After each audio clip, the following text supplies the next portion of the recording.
few days ago, a student of mine told me she struggled without listening a little bit. She said she didn't understand a thing coming out from the headphones, so she just assumed her headphones were broken and decided to trust her instincts instead of her ears. I found that to be funny and sad at the same time.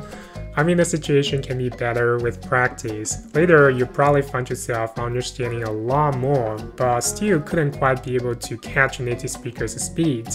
It feels like they are racing in Formula 1, but you are still on training wheels.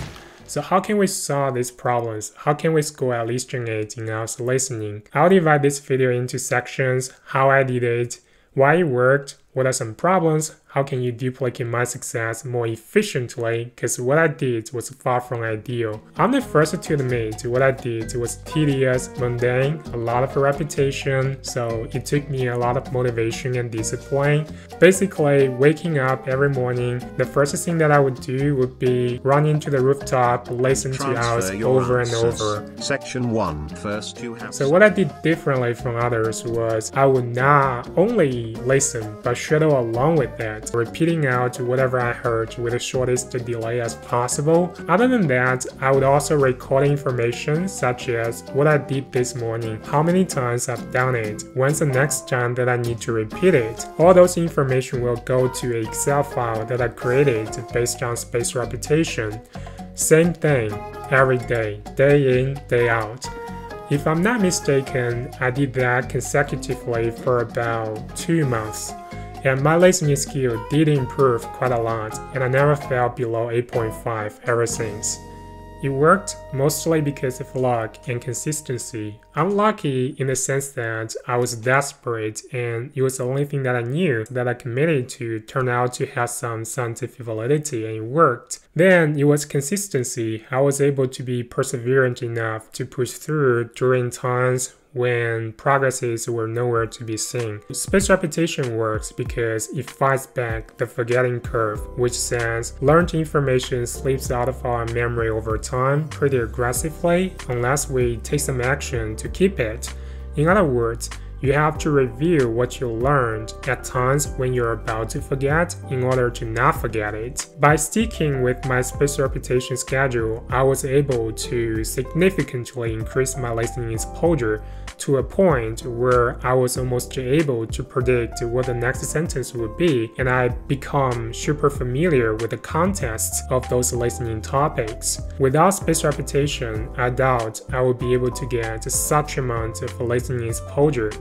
In terms of shadowing, it works because it in nature is a testing technique with instant feedback. That means you have to do it right in order to be able to do it.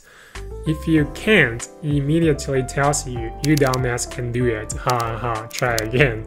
It's a little bit like shooting hoops. So you put a shot up, whether it goes in or not is immediately reviewed. If it goes in, that means you're doing it right. If it doesn't, you're probably doing it wrong. Same goes with shadowing. You can't shadow sounds you don't recognize, so if you get it, you're improving.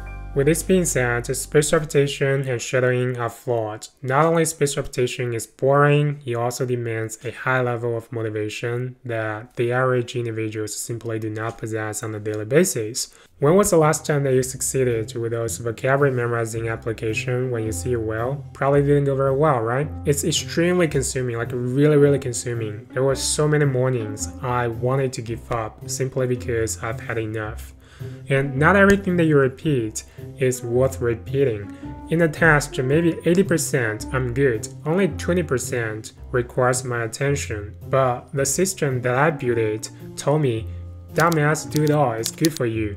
So imagine how much time I could have saved if I'd only focused on the 20%. And shadowing is not any better. It's also boring, and it's robotic, and it's very discouraging because it's damn difficult. Not a lot of people can do it very well, so I mess it up all the time. Often not because of a lack of comprehension, but your 20-year-old so Chinese or whatever nationality tongue is no longer flexible enough to adjust it to English pronunciation. Funny thing, you're just trying to work on your listening, so why get your tongue and speaking involved? I say one thing at a time. say regardless of those downsides, you still decide to give it a go. Well, welcome to the club, and here are some advice to make your life a little bit easier. Number 1, don't shadow.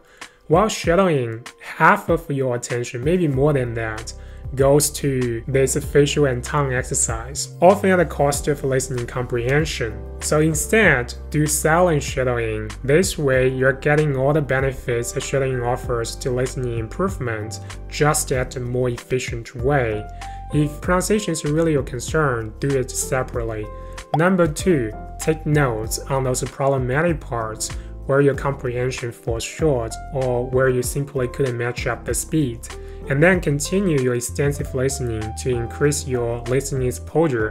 When you do move on to spaced repetition, try only to focus on those 20% problematic parts where you jotted down earlier. This way, you can target your weak points, save yourself heaps of time. An extra bonus point is spaced repetition only works when the way that you repeat is actually active instead of passive, meaning you have to test yourself all the time. If you can do these things well, I don't think listening will be too much of a problem for you. You definitely have much easier time scoring at least an 8 in IELTS listening. You don't have to go through whatever I've been through, those numerous dreadful mornings, getting tongue-tied to situation. Promise me, don't get involved in this stuff if you can. Well, I hope you have fun watching this video. My name's Kevin, and this is a series where I document my journey from going IELTS band 5 to 8.5. Like and subscribe, join me on this journey. In the next video, we'll get to the juicy part, how to listen like a native speaker. This is what allowed me to no longer have to prepare for IELTS listening ever again, but be able to make the jump from 8 to 9. I'll catch you guys later. Bye.